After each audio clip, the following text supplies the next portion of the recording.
Assalamualaikum warahmatullahi wabarakatuh. Bismillahirrahmanirrahim. Ashhadu an la ilaha illallah wa ashhadu anna Muhammadar Rasulullah. Allahumma salli ala Sayyidina Muhammad wa ala ali Sayyidina Muhammad. Rabbi syrah li sadri wa yassir li amri wahlul 'uqdatam min lisani yafqahu qawli. Amin. Bismillahirrahmanirrahim. Salam hormatku, salam ta'zimku selalu buat para sahabat-sahabatku tercinta, baik yang ada di Alaska, yang ada di Brunei Darussalam, yang ada di Singapura, yang ada di Malaysia, Thailand, dan yang ada di dalam negeri. Semoga kita semua senantiasa selalu di dalam lindungan Allah Subhanahu wa Ta'ala. Amin ya rabbal alamin. Pagi yang indah ini ba'da subuh bertepatan dengan hari Sabtu tanggal 15 Februari 2025 yang indah ini, kita akan mengkaji yakni keabadian yang dijanjikan, kelanggengan yang dijanjikan, kekekalan yang dijanjikan. Alhamdulillahirabbil alamin. Selama ini kita meyakini, mengimani bahwa besok setelah kita mati akan dibangkitkan. Dibangkitkan akan melewati alam kelanggengan, alam keabadian, alam kekekalan, yakni alam siksa dan alam kenikmatan. Alam yang penuh dengan kebahagiaan dan alam yang penuh dengan penderitaan. Itulah alam keabadian, itulah alam kekekalan, dan itulah alam kelanggengan yang seluruh manusia pahami. Karena yang memahami yang manusia, yang tidak tahu apa-apa, ya demikian. Karena yang memahami manusia yang bukan siapa-siapa, ya demikian. Jadi bayangan, keyakinan, kepercayaan manusia, ya serba manusianya. Apakah itu hayalan, imajinasi manusianya? Karena manusianya salah memahami dirinya dan salah memahami Tuhan, sehingga manusia banyak yang salah, termasuk saya. Namanya saya juga manusia. Banyak yang salah memahami kitab-kitab sucinya Tuhan, salah memahami ayat-ayat sucinya Tuhan. Karena manusia yang diikuti ya masih manusianya, ya pasti salah jalannya, ya pasti salah pahamnya, ya pasti salah pengertiannya. Karena seolah-olah sesungguhnya manusia yang paling tahu alam-alam itu, padahal Tuhan lebih tahu daripada manusia. Manusia meyakini nanti kalau sudah meninggal dunia ada siksa kubur, ada azab kubur, ada kesengsaraan di dalam kubur, dan ada juga kebahagiaan di dalam kubur. Kesengsaraan merupakan menyempitnya kuburan itu, menerima mayat atau menerima manusia yang dulu ingkar kepada bumi, ingkar kepada bumi itu apa maknanya? Manusia yang ingkar bahwa sesungguhnya ia tumbuh dari bumi, ia wujud dari bumi, ia dicipta dari tanah. Manusia ketika hidup di dunianya terlalu sombong, menginjak-injak tanah kelahirannya, menginjak-injak ibunya sendiri, menginjak-injak tanah kelahirannya ketika ia masih hidup di dunia. Sehingga ketika pulang, manusianya dikubur dan dihimpit oleh bumi, sehingga kuburannya sempit, penuh sesak dan menyesakkan dada. Itulah bayangan-bayangan manusia, pemahaman-pemahaman manusia kita selama ini.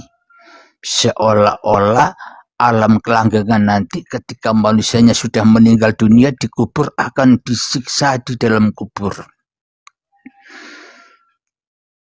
Dan juga paham kita selama ini juga kepada orang-orang yang baik, orang-orang yang soleh menurut manusia, maka kuburannya nanti lapang, luas, tidak menghimpitnya.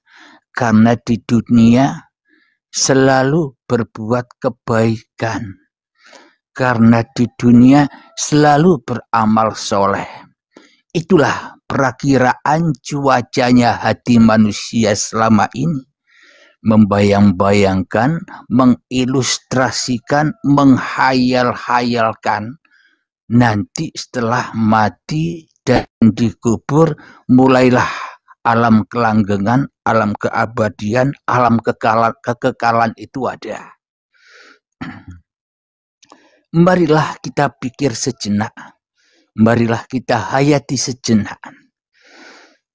Alam-alam gaib, alam-alam kelanggengan yang kita pahami, yang dipahami oleh manusia selama ini, kira-kira itu datangnya dari siapa kabar-kabar itu? Apakah ada orang yang sudah mati melewati alam-alam itu sampai ketemu dengan hari kiamat, melewati alam kubur, alam barzah, hari kebangkitan, hari kiamat, buat Siratal Mustaqim, hari timbangan, hari pertanggungjawaban, sampai ke neraka, ke surga. Kira-kira adakah orang yang sudah mengalami seperti itu sehingga ia kembali ke dunia untuk mengabarkan alam keabadian itu, bahwa alam keabadian itu seperti apa yang kita yakini selama ini? Apakah ada bukti? Ada orang-orang yang sudah pernah masuk ke dalam surga yang diyakininya dan telah masuk ke neraka yang diyakininya. Apakah pernah ada kabar dari orang yang sudah berpengalaman melewati itu semua? Padahal tidak ada pernah ada kabar dari seorang pun. Tapi kita selama ini meyakini hal yang demikian. Saya teringat perjalanan Kanjeng Nabi Muhammad ketika Isra Mi'raj. Diceritakan ketika Isra Mi'raj, Nabi Muhammad berjalan dari Masjidil Haram sampai ke Masjidil Aqsa. Di Masjidil Aqsa sudah ditunggu-tunggu oleh para rasul dan para malaikat. Kemudian Nabi Muhammad dinaikkan ke atas, menerobos 7 pintu langit. Sehingga setelah menerobos 7 pintu langit, Nabi Muhammad ketemu neraka dan Nabi Muhammad masuk di dalam neraka. Kemudian setelah keluar dari neraka, Nabi Muhammad ketemu surga dan masuk ke dalam surga, melihat penduduk surga. Kemudian setelah keluar dari surga, Nabi Muhammad langsung ke Sidratul Muntaha, ketemu Tuhannya. Itulah pemahaman kita selama ini sebagai orang Islam, memahami yang demikian. Kemudian setelah Nabi Muhammad menghadap Tuhan, turun lagi ke dunia, bawa perintah sholat. Itu kan yang kita pahami sebagai manusia. Alhamdulillahirabbil alamin. Keabadian yang dijanjikan. Jadi apa sih yang dimaksud alam keabadian, alam kekekalan, alam kelanggengan itu? Alam kelanggengan itu adalah, saya bacakan di dalam Al-Quran, surat Al-Baqarah ayat yang ke-156.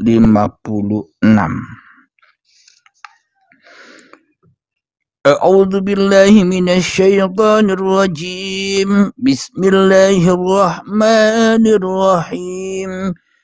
Alladzina idza asabathum musibah qalu inna lillahi wa inna ilaihi raji'un,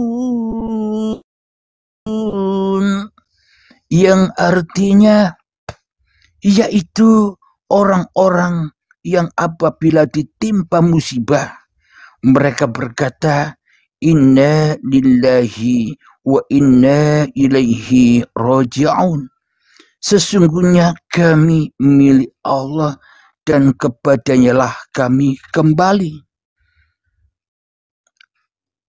Jadi itulah yang dimaksud alam kelanggengan. Awalnya yang ada hanya Allah, alam semesta dan manusia tak ada. Dan sekarang kita saksikan alam semesta dan diri manusia kita. Inilah alam kerusakan. Manusia yang suka merusak dirinya. Manusia yang suka menyiksa-nyiksa dirinya.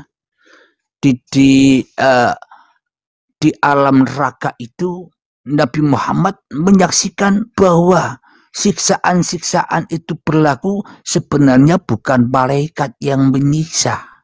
Tapi di dalam neraka itu manusia pada menyiksa-nyiksa dirinya sendiri. Ada yang dipotong-potong sendiri lidahnya. Ada yang dicungkil-cungkil sendiri matanya. Apa yang dimaksud ada yang dipotong-potong sendiri lidahnya?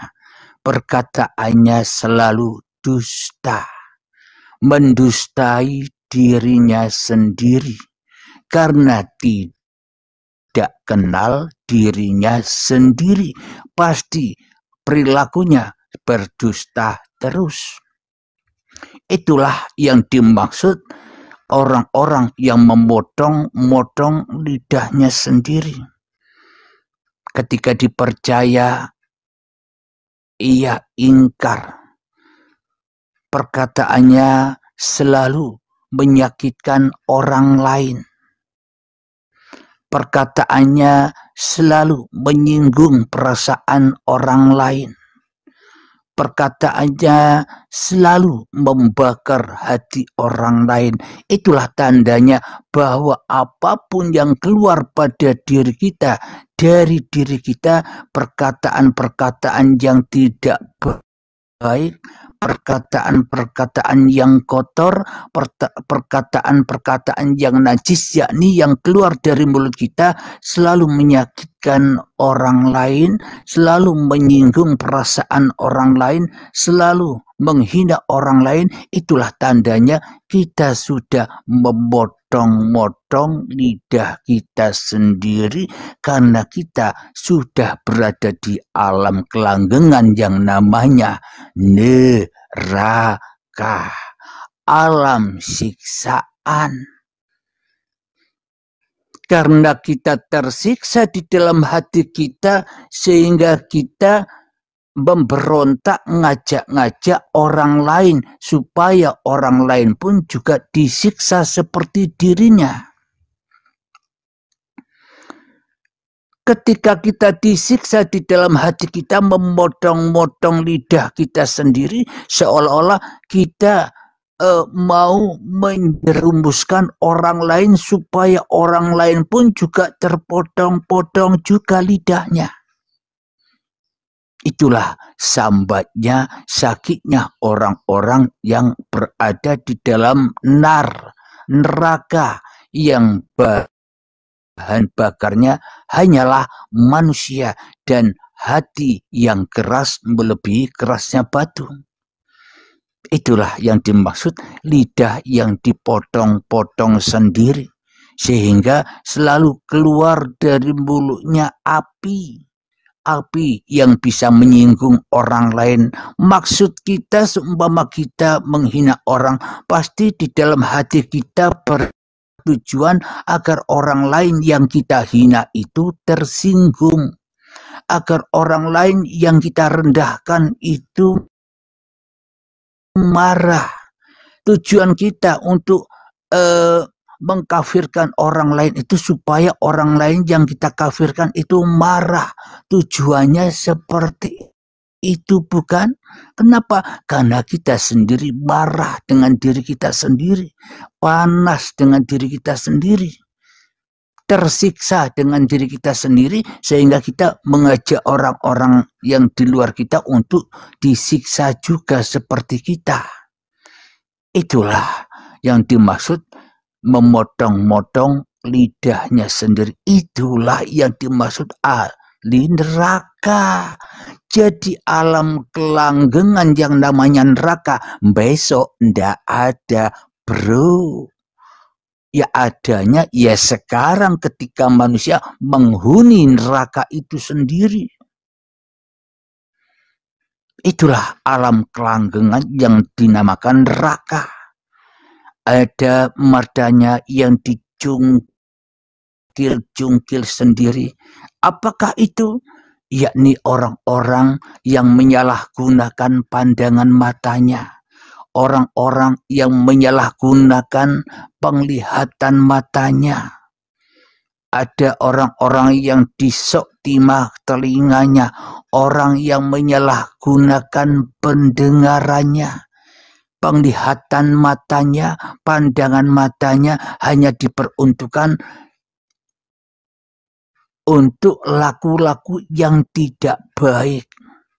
Seperti pandangan matanya tidak untuk mengkaji atau membaca ayat-ayat Tuhan, malah dipakai untuk membaca ayat-ayat hawa nafsu. Sehingga mata hatinya buta, mengeras, lebih keras daripada batu, karena pandangan yang dianugerahkan, pandangan yang dititipkan pada kita, pandangan yang diamanahkan kepada kita, tidak kita pergunakan sebagaimana yang diperintahkan Tuhan kepada kita untuk selalu membaca, menyaksikan ayat-ayat Allah untuk enjoy. Tapi kita mempergunakan hanya untuk kepentingan-kepentingan setan, kepentingan-kepentingan hawa nafsu, sehingga kita selalu dan selalu terbakar dengan pandangan ini. Melihat orang lain senang, kita cemburu. Melihat orang lain kaya, kita iri, dengki, dan sebagainya. Karena kita tidak amanah mengemban titipan-titipan Tuhan. Maka dari itu dimasukkan ke alam kelanggengan yang berupa siksa nar, api yang di dalam dada yang tak pernah kunjung padam. Selama-lamanya puluhan tahun kita berada di dalam neraka ini, tapi kita tidak memahami bahwa kita sudah berada di dalam neraka yang ditakut-takutinya selama ini. kita tidak sadar. Kenapa? Karena kita buta matanya, tidak menyaksikan ayat-ayat Tuhan, buta tuli telinganya, tidak mendengarkan ayat-ayat Tuhan, buta mata hatinya, tidak menyaksikan kekuasaan Tuhan, yang disaksikan hanya api-api yang membakarnya, yakni yang disaksikan hanya kepentingan hawa nafsunya sendiri. Ya, itulah yang dimaksud alam kelanggengan yang bernama neraka itu. Ada yang dipotong-potong sendiri tangannya. Apa itu tandanya? Apa itu simbolnya? Ketika di dunia manusia selalu mengerjakan pekerjaan apa yang tidak diridhoi oleh Tuhan. Apakah itu pekerjaan-pekerjaan yang dilakukan oleh awake dhewe? Maka tangannya selalu dipotong-potong sendiri. Yang makan aku, bukan Tuhan, dipotong tangannya. Yang minum aku, bukan Tuhan, dipotong tangannya. Yang sholat, yang ibadah, aku, dipotong tangannya dan dipotong-potong sendiri kakinya. Siksa terus. Apa imbasnya? Apa buktinya bahwa perbuatan baik pun itu menyiksa kita?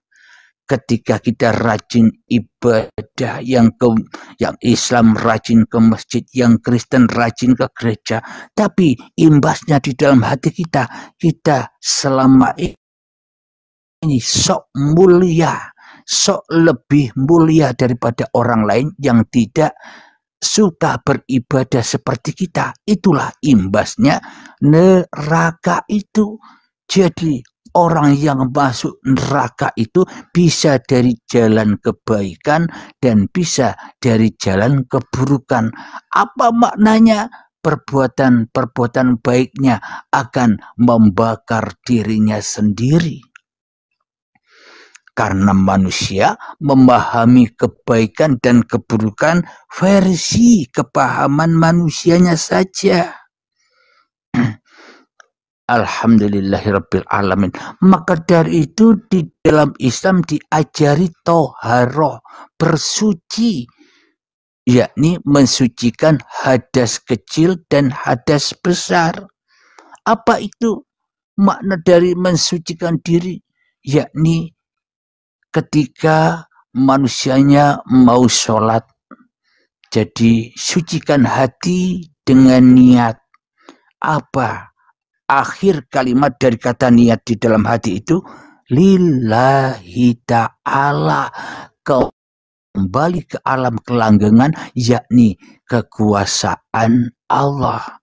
Kembali ke alam kekekalan yang ada hanya lillah. Sesuai niatan kita ketika kita mau berwudu. Kembali ke alam keabadian, karena yang berkuasa atas diri kita hanya lillah. Itulah tujuannya bersuci, yakni yang pertama dengan niat. Kemudian wudu setelah niat, yakni yang kedua membasuh muka. Jadi membasuh muka ini, bersihkan mukamu dari mukamu, bersihkan dirimu dari dirimu, maka akan sambung ke alam keabadian, ke alam kelanggengan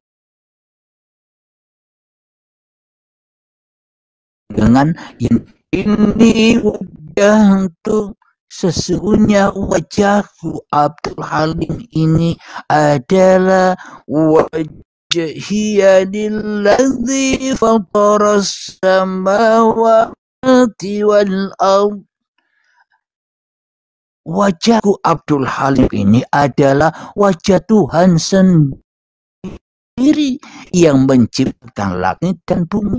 Wajahku ini wajah yang Anda akui sebagai wajah Anda itu sebenarnya bukan wajah Anda, tapi wajah Tuhan yang menciptakan diri Anda. Wajah Tuhan yang menciptakan langit dan bumi. Apa buktinya? Dengan wajah inilah kita bisa menyaksikan langit dan bumi. Itu buktinya bahwa wajah ini wajah Allah. Itulah wudhu atau bersuci itu. Jadi karena kita selama ini hanya ritual dohir, ritual badan, ya selama ini kita tersesat, tidak menyadarinya. Karena sesungguhnya ritual penyembahan, karena sesungguhnya agama dan bertuhan itu ritual hati, bukan ritual badan. Karena badan itu tidak bisa ngapa-ngapain, tapi badan inilah yang disembah-sembah oleh manusia selama ini. Badan dilangsing-langsingkan agar kelihatan muda, wajah dipermak, wajah dirawat agar kelihatan cantik. Kita selama ini beriman hanya kepada raga, beriman kepada badan, beriman kepada seonggok tanah ini.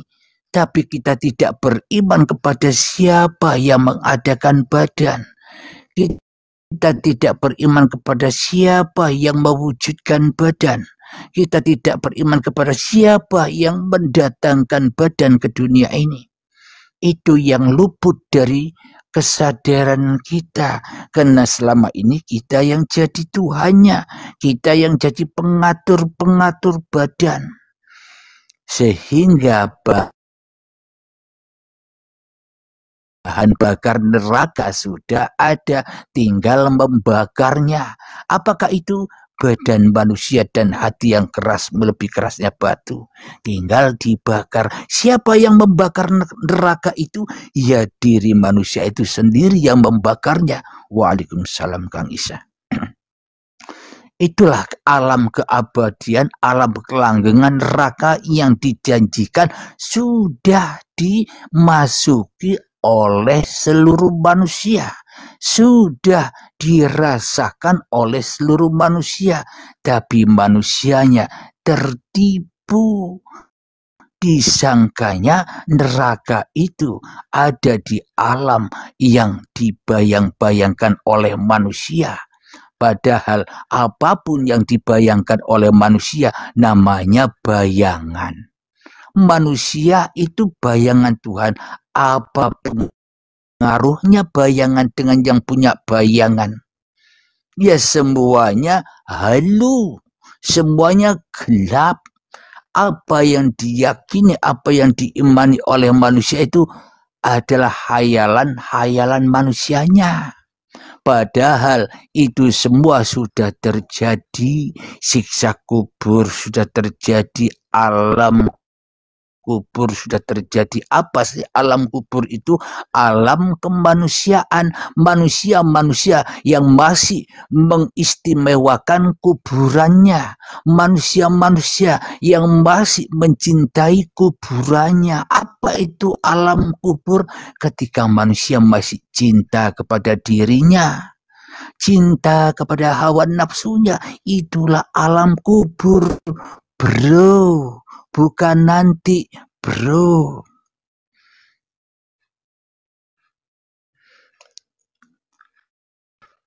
Itulah alam neraka yang dimasuki oleh Nabi Muhammad. Ternyata bukan di sono-sono, no. Tapi sebenarnya semuanya di sini. Di dalam diri kita sendiri. Alam semesta yang begitu luasnya, bahkan langit, 7 bumi, bahkan neraka dan surga, ini sudah di sini. Tinggal Anda pilih mau masuk yang mana. Pilihan ada di tangan kita. Mau masuk neraka kah? Mau dibakar kah? Atau mau enjoy nonton Allah sambil makan popcorn, nonton neraka, nonton orang yang dibakar di dalam neraka. Tergantung Anda. Cobalah ketika kita melihat orang-orang yang suka menghina-hina orang lain. Orang-orang yang suka menyalah-nyalahkan orang lain. Orang-orang yang suka merendah-rendahkan orang lain. Orang-orang yang suka mensesat-sesatkan orang lain karena merasa dirinya paling benar. Itu kan orang-orang yang lagi menyiksa dirinya, menawar-nawarkan api yang ada di dalam dirinya kepada orang lain. Tergantung diri kita. Bila kita juga sama-sama ahli neraka, ya pasti kita terbakar. Namun bila kita hanya jadi penonton, mana mungkin kita bisa dibakar. Contoh, ketika Anda menonton di bioskop, dan di bioskop itu ada peran orang yang lagi lempar-lemparan api, yang mana sama-sama terbakarnya. Kira-kira bila Anda hanya jadi penonton, apinya bisa keluar ke penonton? Tidak, bukan? Anda hanya menikmati tontonan itu, lempar-lemparan api, yang mana apinya ya di dalam bioskop itu sendiri. Sama halnya manusia yang lagi kebakaran di dalam hatinya, yang suka menyiksa-nyiksa dirinya, pasti sukanya juga menyiksa orang lain. Bagi orang-orang yang sama pandangannya dengan orang-orang yang disiksa itu pun juga pasti kebakar juga. Ketika dihina, marah balik menghina. Ketika dicaci, marah balik mencaci. Ketika dikafirkan, marah balik mengkafirkan. Ketika disesatkan, marah balik mensesatkan. Ya itulah orang-orang yang sama-sama lempar-lemparan api. Orang-orang yang sama, yang suka menyiksa-nyiksa dirinya sendiri. Itulah alam kelanggengan yang dimaksud neraka itu. Bro, jangan mimpi saja hidup di dunia ini. Alhamdulillahirabbil alamin. Kita berlanjut ke alam keabadian yang dimaksud surga. Surga, alam keabadian yang di dalam Al-Quran ayatnya begini. Ya ayyatuhan nafsul mutmainnah, wahai jiwa-jiwa yang tenang. Wahai jiwa-jiwa yang enjoy. Wahai jiwa-jiwa yang bahagia. Wahai jiwa yang nerimo ing pandum. Bagaimana caranya agar kita bisa bahagia? Bagaimana caranya agar hati kita bisa tenang? Bagaimana caranya agar kita bisa enjoy? Caranya hanya satu. Irji'i ila rabbiki radiyatan mardiyah. Pulanglah, kembalilah kepada Tuhanmu dengan rela dan ridho. Caranya bagaimana? Salibkan hawa nafsumu, salibkan kedaginganmu, salibkan harga dirimu, salibkan kebesaranmu, salibkan ilmumu, salibkan amalmu, salibkan kepintaranmu, salibkan kekayaanmu, salibkan harta-hartamu. Itulah caranya kelombet atau klentek bahasa Jawanya, atau runtuhkan semua kebesaran-kebesaran yang ada pada diri kita. Itulah cara kita melepaskan api-api yang ada di dalam diri kita dengan rela dan ridho. Itulah satu jalan melepaskan diri. Tergantung Anda bisa tidak melepaskan diri Anda sendiri, sehingga rela dan ridho kembali kepada Tuhan. Bila Anda bisa melepaskan sendiri, atau bila Anda bisa membaiat diri Anda, silahkan. Dengan pengantar kajian Uripe Allah ini silahkan belajar sendiri. Namun bagi yang kesulitan untuk melepaskan diri, ya berbaiatlah kepada guru-guru yang ada di area Anda berada sana, supaya gampang terlepas, supaya sekedip mata langsung sampai kepada Allah. Jadi bila Anda tidak bisa membaiat diri Anda sendiri, sampai puluhan tahun pun Anda akan tersesat jalannya. Jadi berbaiatlah kepada guru-guru yang ada di area Anda berada. Jadi itulah satu jalan, yakni merontokkan, melunturkan kebesaran diri kemanusiaan kita. Itulah satu-satunya jalan supaya kita bisa berbahagia, bisa tenang, bisa damai, dan bisa enjoy di dalam kehidupan ini.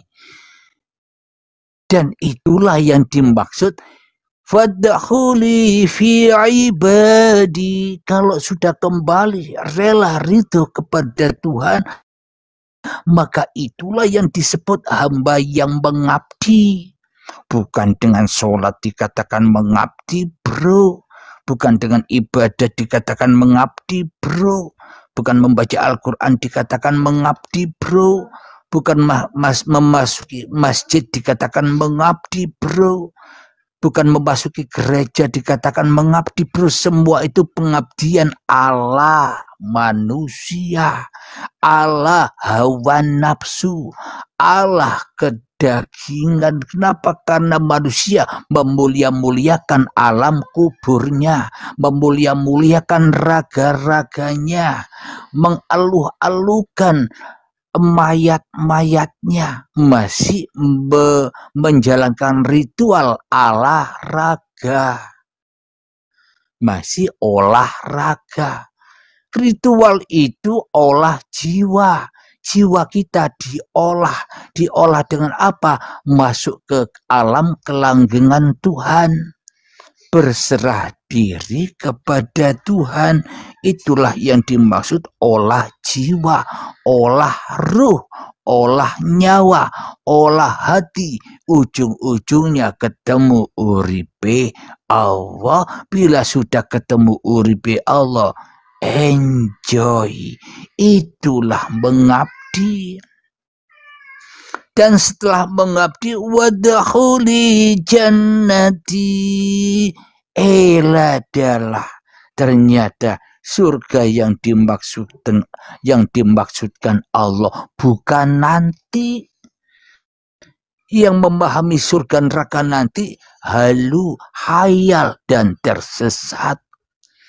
Jadi yang dimaksudkan surga di sisi Allah, orang-orang yang sudah rela ridho kembali kepada Allah. Ya, itulah yang dimaksud surganya Allah. Orang-orang yang sudah hidup di dalam uripe Allah, itulah alam kelanggengan yang dimaksud surga. Itu sudah ada di sini semua.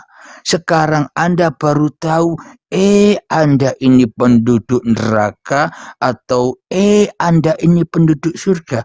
Pasti kita ini selama ini bila masih mengaku di dalam hati kita adalah manusia, ya itulah penduduk neraka yang masih berhadas kecil dan berhadas besar. Apa yang dilakukannya masih serba manusia. Apa yang diakuinya di dalam hidup dan badannya masih manusia, masih berhadas besar. Maka dari itu hadas besar itu disiram seluruh badan. Maknanya hilangkan hidup dan badan ini sebagai pengakuan kepemilikan manusianya. Itulah menghilangkan hadas besar, yakni berperang melawan musuh-musuhmu. Siapa musuhmu? Ya dirimu sendiri. Ayo coba saya tanya kepada sahabat-sahabat yang di bawah. Kata orang Kebanyakan kajian Uripi Allah ini sesat dan menyesatkan, jauh dari akidah ajaran Islam. Coba kira-kira bagi sahabat yang dibawa kajian di YouTube Uripi Allah ini menyesatkan atau menyelamatkan? Silahkan dijawab di bawah sebelum kita lanjutkan sambil ngopi. Bismillah. Alhamdulillah. Menyelamatkan. Karena memang Tuhan menciptakan kita untuk menyelamatkan kita. Tapi kita selama ini lari dari keselamatan. Iya, kita akhirnya tersesat. Anda sudah berapa puluh tahun berada di dalam kesesatan. Sudah berapa puluh tahun berada di dalam neraka. Kok tidak sadar-sadar? Ya tidak.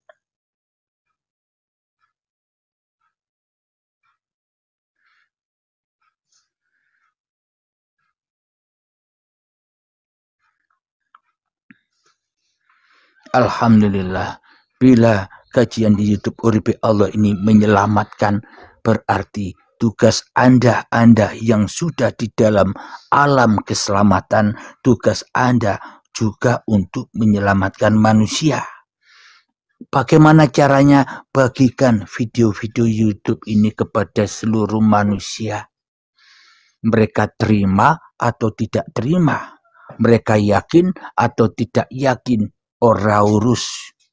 Kenapa? Biar Allah yang mengolah jiwa mereka.